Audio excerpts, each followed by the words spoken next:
Hi there, friends. I'm Vasco. I'm part of the team behind the first global Scrum Master Summit. If you're a Scrum Master, the Scrum Master Summit is a place to learn, to share, and to meet new friends. We will have lots of live sessions where you can meet and network with other Scrum Masters from all over the globe. So make sure you check it at bit.ly/SM Summit and the numeral 21. That's bit.ly/SMSUMMIT21. We have 7 amazing keynotes or more, as we are still organizing the conference as I record this, and 8 tracks that feature people like you and thought leaders sharing their insights and knowledge to help you become an awesome Scrum Master. So once again, check it out at bit.ly/SM Summit 21. That's all lowercase, all one word, SM Summit and the numeral 21. I'll see you on the virtual conference floor. All right, now on to the show. Hello, everybody. Welcome to our Wednesday Leading Change episode this week with Sarah Finn. Hi, Sarah. Welcome back. Hi, Vasco. Great to be back. So yesterday we were just talking about a book that talks about change, and today we're talking about change. So Wednesdays we want to explore what you've learned and how you've improved your craft when it comes to leading change. And I use the word leading here because the fact is that, it's hard enough for people who want to change themselves. Mm-hmm. It's quite impossible for us to change someone else who does not want to change. So we must act as leaders. And in that regard, Scrum Masters are very important roles and key change agents in the organization. Team level, personal level, or organizational level changes are happening all the time. So share with us, Sarah, what's your perspective on that? Tell us a story of a change process you were involved with, and what were those tips, those tricks, those techniques you learned back then that you still apply today? Absolutely, will do. So when I think of Agile and the Scrum Master role, it's all about being responsive, to change and continuous improvement, and to look for the opportunity. So one particular change process that really stands out in my mind is joining a team whereby a lot of the decisions for what they would work on or how they would actually even complete it or to manage it was done at a management level. So I could see so many problems with that, observing as a Scrum Master, but I wanted to spend a couple of weeks just observing how this process worked. So management would make the decisions around what the team would work on and the solutions that they would work on as well. So they came with the problem and also the solution. So obviously within the team, there was a lot of concern around the solution that was put forward as they had found new information, or they were involved in so much of the ins and outs, the daily activities that day, that they found a lot of the solutions that were put forward to them were not actually viable in the time that was allocated to do them, or that they mightn't necessarily be possible with the skills that the team required. So as you could imagine, there was a lot of frustration, stress, commitment. There was definitely a commitment issue there as well.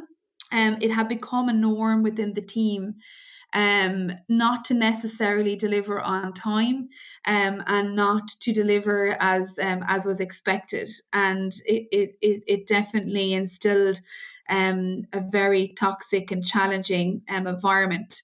So after a couple of weeks of observing this, I simply went to management and just asked, what was their thinking process around their current decision making in regards to the initiatives or projects that they would prioritize, and also dictating how that would be delivered.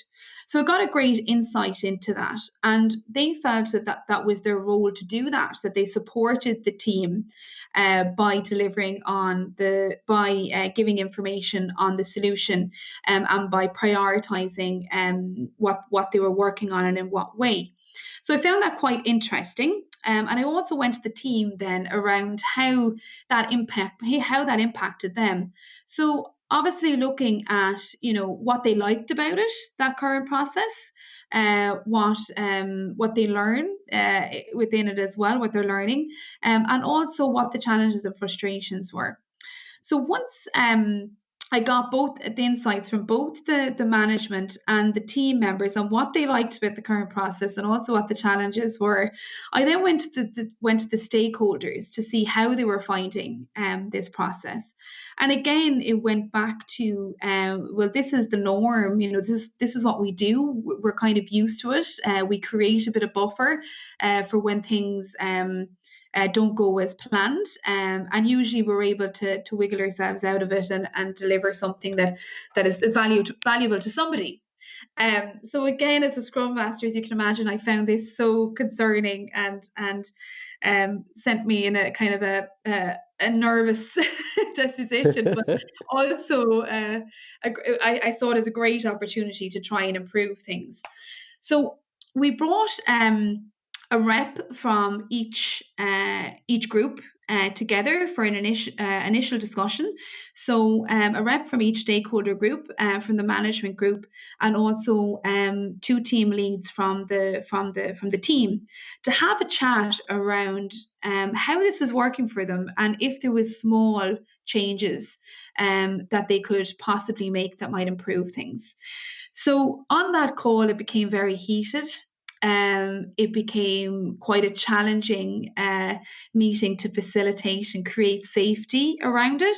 But I just always brought it back to our common goal and our common purpose that we were all there trying to achieve, which was really around inclusive decision making and ensuring that we were creating opportunity for everybody to share their expertise and to get the best from everybody on within the team, within the stakeholder group and the management group.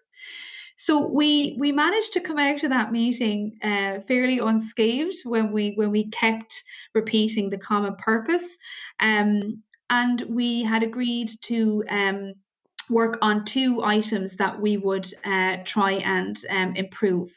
So one of those being that we would invite stakeholders and management to a meeting each bi-weekly to go through the initiatives or projects that they had on in their backlog, so their backlog refinement, and to have a discussion with the team, with the stakeholders, and with the management and product owner, to have a chat around what they were trying to achieve, what the value was, what success looks like. And it gave the team an opportunity to raise any concerns that they might have, raise any opportunities that they saw, and for that to be taken on board by the stakeholders. At that time, the product owner would have been very much an advocate with the Scrum Master and the team, but did struggle with managing stakeholders and managing their expectations.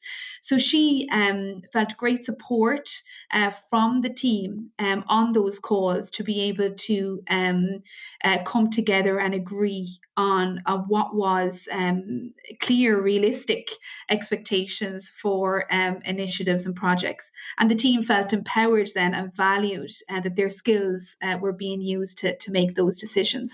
Absolutely. For me, the most important part of all of this story is how you switch the problem around from trying to survive an impossible plan to let's talk about the goal again and what do we need to change in order to be able to together achieve that goal. Because very often what happens is that we talk about the goal at some point, but then the goal gets forgotten because somebody puts a plan forward and then the plan becomes the goal. And of course, if the plan is the goal, then anything that goes against the plan is a bad thing.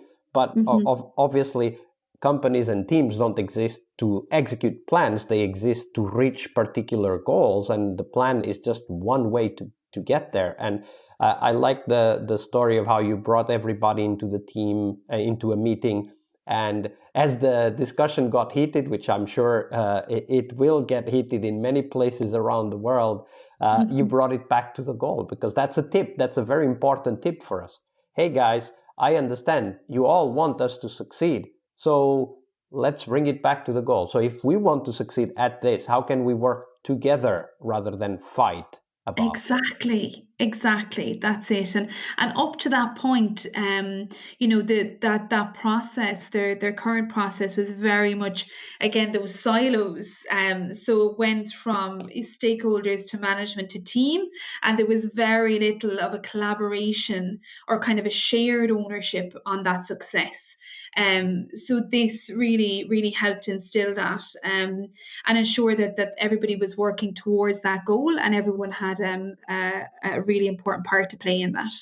Yeah, absolutely. And when they feel part of it, when they feel that they have contributed to it, then they become committed to it. And that's a very important process. Absolutely, definitely. Thank you very much for that story, Sarah. No problem, Vasco. Happy to share. Leading change is one of the core skills we must acquire, but it is only one of the steps towards our success as Scrum Masters. Tomorrow, on Success Thursday, we will talk about how to define success for the Scrum Master role, we'll cover tips on how to measure your way to that position, and most importantly, how to develop that focus on continuous improvement that is as important for Scrum Masters as it is for teams. See you tomorrow. We really hope you liked our show. And if you did, why not rate this podcast on Stitcher or iTunes? Share this podcast and let other Scrum Masters know about this valuable resource for their work. Remember that sharing is caring.